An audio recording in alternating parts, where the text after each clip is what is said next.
El Señor esté con ustedes. Proclamación del Santo Evangelio según San Lucas.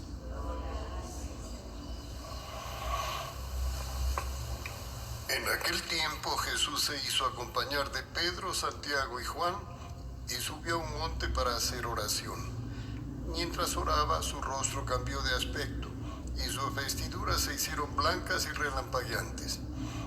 De pronto aparecieron conversando con él dos personajes rodeados de esplendor. Eran Moisés y Elías, y hablaban de la muerte que le esperaba en Jerusalén.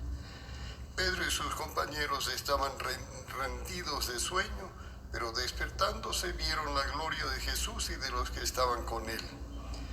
Cuando estos se retiraban, Pedro le dijo a Jesús: Maestro, sería bueno que nos quedáramos aquí y que hiciéramos 3 chozas, una para ti, una para Moisés y otra para Elías, sin saber lo que decía.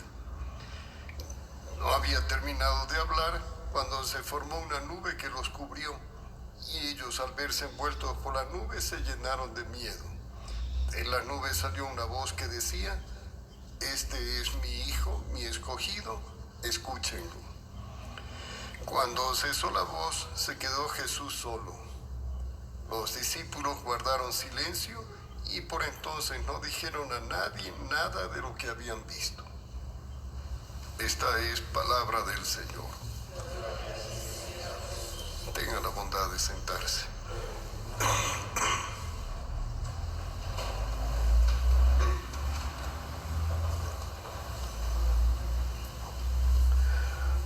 Mis queridos amigos, Pedro le dijo a Jesús: Maestro, qué hermoso es estar aquí. Haremos 3 chozas, una para ti, otra para Moisés y otra para Elías. No sabía lo que decía. Detengámonos un momento en este aspecto curioso de Pedro, proyectista, constructor, que quería defenderse contra el apocalipsis inminente de la pasión y la muerte, armando 3 chozas para capturar y prolongar aquella luz tranquilizadora sin verse obligado a afrontar la oscuridad que se anunciaba ya próxima. En general, es curioso ver cómo nosotros cristianos nos preocupamos siempre de construir una casa para Dios, quien por el contrario ha bajado a nuestra tierra precisamente para habitar en la casa nuestra. Mucha gente religiosa, cuando quiere honrar a Dios, cuando cree hacerle una cosa grata, no encuentra otra mejor forma que construirle una iglesia. A estas personas no se les ocurre pensar que Dios más bien desea vivamente instalarse en nuestra casa, en nuestra vida, en el centro de nuestra vida diaria. Dios tiene necesidad de metros cuadrados. Se leía en un anuncio publicitario aparecido en varias revistas de Estados Unidos para la construcción de nuevas iglesias. Les aseguro que es muy probable que Dios se contente con bastante menos metros cuadrados y al mismo tiempo pretenda mucho más. Porque el corazón del ser humano es el lugar pretendido por Dios.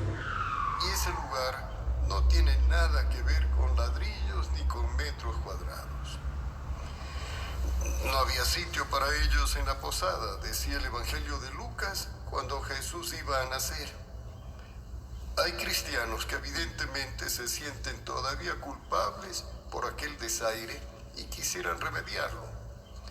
Pero Jesús, a estas alturas, 2000 años después, no pretende esa posada.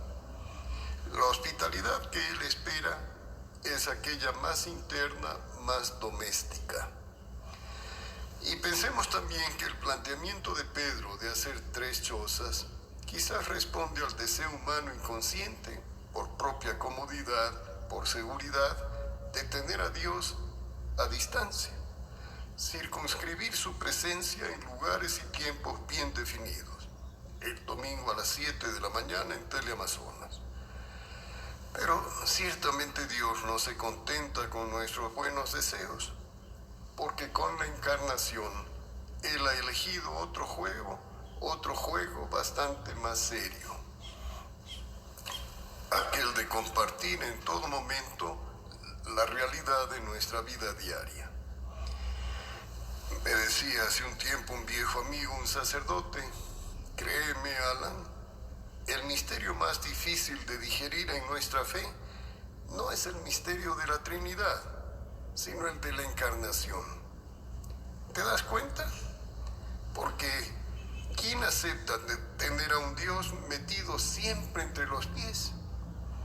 Y cuánta razón tenía mi viejo amigo, porque muchos cristianos prefieren ir a buscar a Dios en su casa, a la casa de Él, mejor que dejarse encontrar por Dios en su propia vida.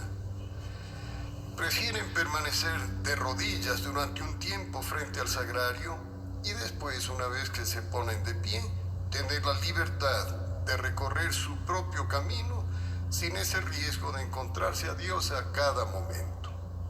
Así es. Un Dios arriba en la montaña de la Transfiguración, en la capilla de adoración, en la iglesia, no estorba, no molesta a nadie, no se mueve. Permanecer con Dios ahí realmente puede ser hermoso, sin ninguna molestia, porque te llena el alma. Lo malo es que Dios no se quiere quedar ahí, encerrado en el sagrario, en una espléndida custodia. Él normalmente sale enseguida de ese encierro.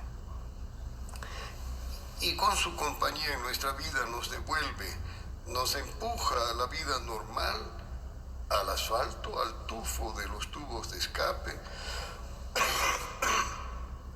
a esa multitud que está siempre pisándote los pies. Y allí, en mitad de toda aquella confusión, te lanza la verdadera propuesta de vida cristiana.